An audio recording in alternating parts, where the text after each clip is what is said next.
గుత్తి కాకరకాయ ఈ స్టైల్లో చేసి చూడండి, చేదు లేకుండా చాలా బాగుంటుంది. దీనికోసం ముందుగా ప్యాన్ పెట్టుకొని శనగపప్పు, మినపప్పు, ధనియాలు, జీలకర్ర అలాగే నువ్వుల్ని దోరగా వేయించుకొని పక్కకు తీసుకోవాలి.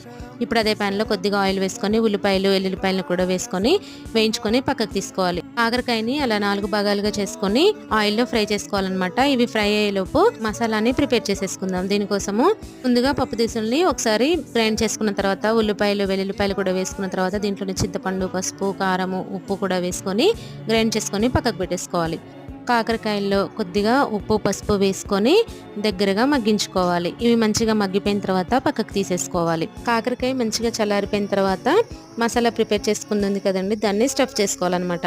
ఇలా అన్ని కాకరకాయలను స్టఫ్ చేసుకున్న తర్వాత అదే ప్యాన్లో ఆయిల్ వేసుకొని కూరని దగ్గరగా ఉడికించుకుంటే టేస్టీ గుత్తి కాకరకాయ అయితే రెడీ అయిపోతుందండి. మీరు కూడా తప్పకుండా ట్రై చేయండి. Thank you for watching. కూడా నచ్చితే లైక్ చేయండి, ఎలా ఉందో కామెంట్ చేయండి, సబ్స్క్రైబ్ చేసుకోండి.